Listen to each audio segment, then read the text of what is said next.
Ibinahagi naman ng isang dating law dean na posibleng may naging hakbang ang depensa na lalo pang nagpatibay sa argumento sa panig ng prosecution.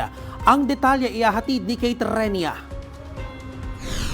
May pagkakamali nga bang nagawa ang kampo ng depensa ng Vice Presidente?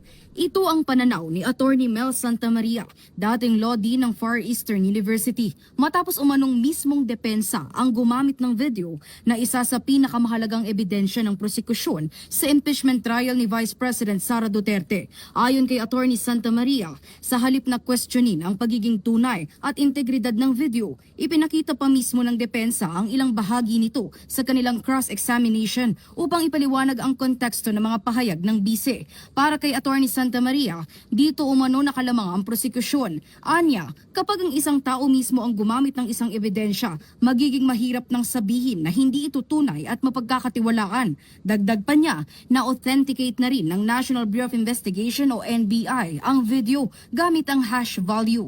Ito ay isang digital na lagda na agad nakakatukoy kung may kahit pinakamaliit na pagbabago sa file. Pahayag pa ng abogado, hindi rin umano hinamon ng depensa ang siyentipiko at teknikal na proseso ng pag-authenticate sa video. Sa halip, nakatuon ang kanilang mga tanong sa motibo at iba pang isyong politikal.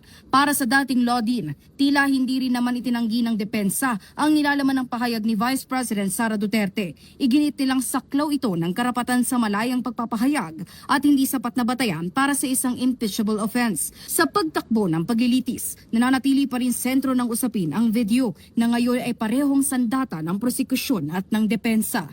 Para sa totoong balita sa Bagong Pilipinas, Kate Rania, Congress News.